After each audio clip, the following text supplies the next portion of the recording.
2018, the Bears and Rams are tied for second in the NFL with 7 defensive touchdowns. The Ravens are first with 8, and actually the Jets are tied there for second with the Bears and the Rams. Jared Goff does like playing at home. He has 3,279 passing yards.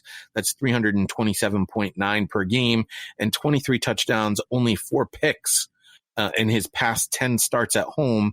In 2 career home starts versus the NFC North, he has averaged 380 yards per game with 8 touchdowns. So that would be 4 touchdowns per game and a 143 rating. I'm as hard as as the sentence is to say, I trust Jared Goff more than Mitch Trubisky. I guess it wasn't that difficult to say. We're all taking the Los Angeles Rams here. Yeah, I might change my pick. Oh, but before I get to any injury concerns as to why I'm going to change my pick, I will say that Baltimore-Houston game that you're so concerned about, that 1 o'clock with all the other games, maybe that was done to spare the Chicago Bears fans because, there's a quarterback playing in that game that they probably should have drafted. The one playing Sunday night. Just a thought. Anyway, injury report. Let's start with the Rams. Brandon Cooks is out, concussion protocol. Tight ends Tyler Higbee and Gerald Everett are listed as questionable with knee and wrist injuries. And this week they placed Bryce Hager, linebacker, and Brian Allen, center, on injured reserve. Rob Havenstein, the tackle, is listed as doubtful for this game on Sunday with a knee injury. So the Bears defense is going to rip them apart. Is that what you're saying? You're talking about your center being placed on injured reserve and a week to break in a new one, and 3 of your weapons on offense being banged up. One of them is definitely out. Without Brandon Cooks, they should probably run more traditional stuff. I don't expect a lot of the gimmicks and gadgetry as far as like jet sweeps or anything like that happening against the Bears. He's pretty much the guy for that. They're in the round, the gadget plays. I don't expect that happening. For the Chicago Bears, they have Trey Burton on the injury report, questionable with the calf. David Montgomery was limited with an ankle. Isaiah Irving is questionable, and Danny Trevathan is doubtful with an elbow.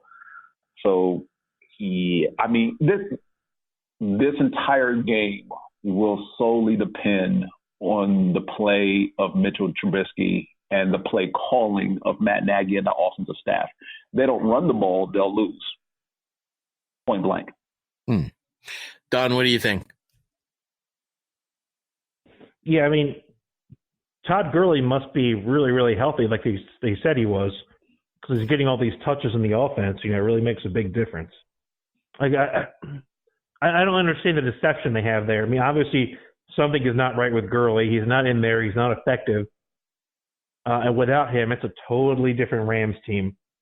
I'm still going to take the Rams because they're against Trubisky, but yeah, the Rams, they look so different on offense than they did last year. And you can see, especially in the Super Bowl, obviously, with Gurley's knee problems.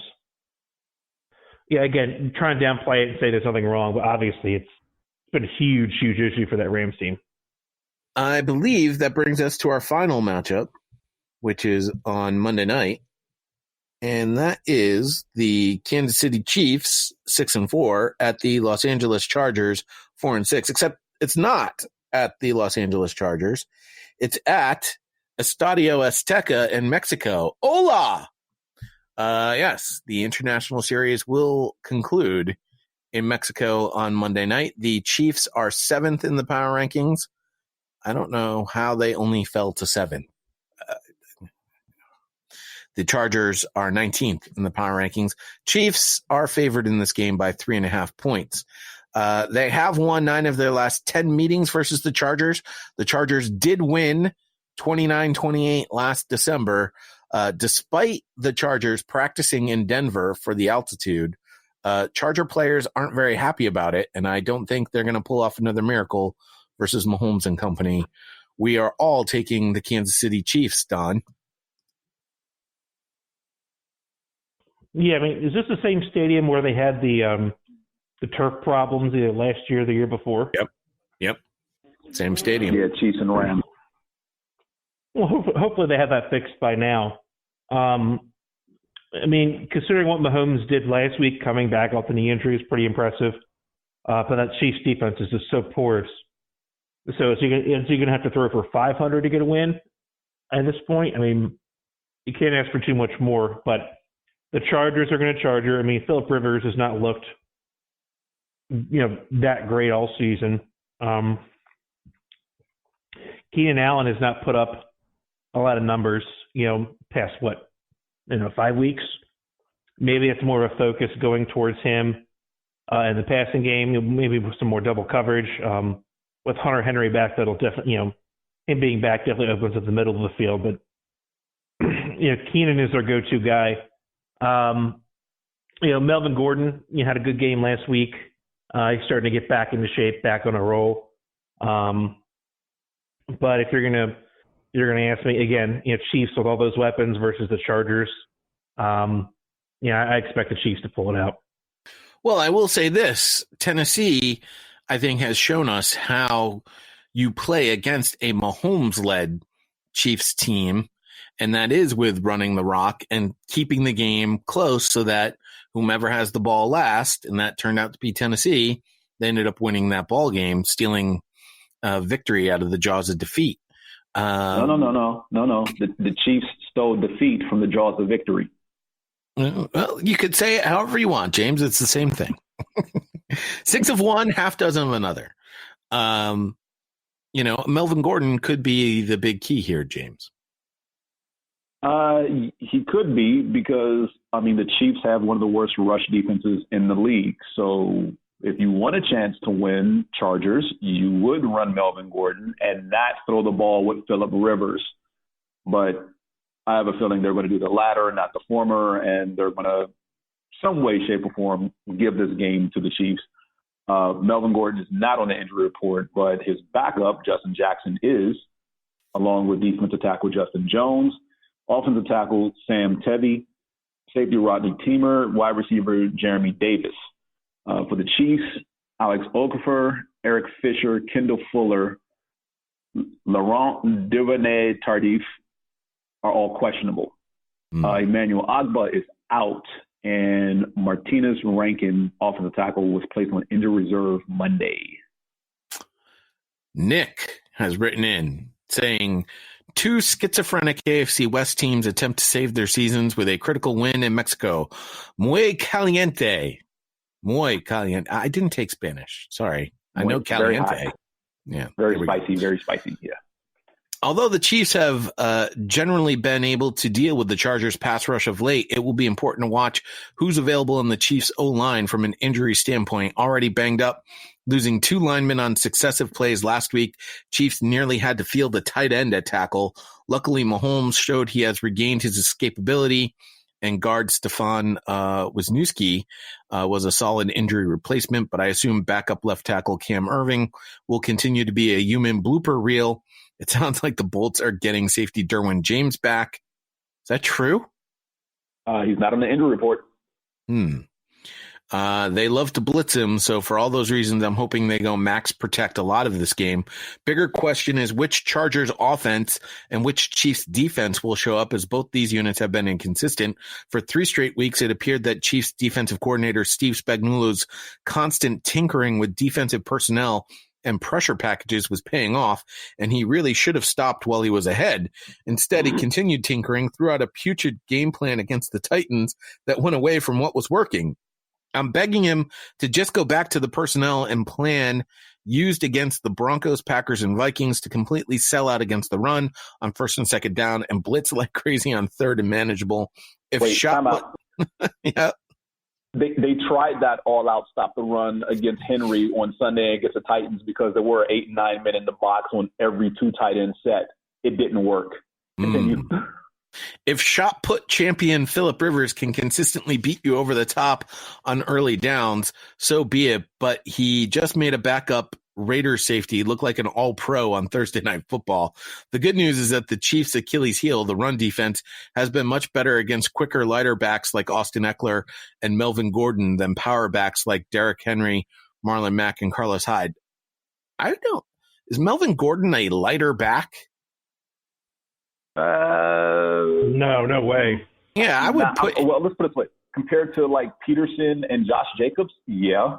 Well, how about compared to Derrick Henry and Carlos Hyde? Because quite honestly, Marlon Mack, I don't think is a power back. I think of Marlon Mack as a lighter back.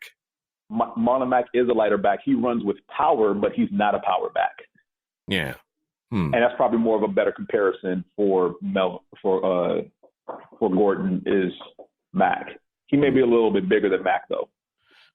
Prediction, weird stuff happens. Kelsey hits the tequila. I like to say tequila. That's why I can never say tequila correctly. Chiefs defeat the Los Angeles Bolo Ties 31-27, which actually I think in the Pigskin Pick'em, you got to predict the final score. I have 32-28, so not that far off. Yeah, I got nothing for the final score, just the Chiefs' victory. All right. Teams on the bye. Green Bay moves up to 6th in the power rankings. Seattle moves up to 3. The Giants fall to 28th. And Tennessee, with that victory over the Chiefs last week, bumped them up to 18th in the power rankings. There are lots of good things happening with this NFL 100 season. They just announced all the specifics around the greatest team that will start to be unveiled on November 22nd. There's a 26-person blue ribbon panel, which us super fans have already started picking apart. Can I say that I'm not happy with this team? Like, if you're doing – it's one thing to say the 100 greatest players in the 100 years of the NFL. There's another thing to say that this is going to be the centennial team of the league, and you're going to put 100 players on it. That's my biggest gripe. Because if this is going to be the best team assembled of all the players who played over the 100 years of the game, then just call it the best team ever assembled. We don't need 100 players.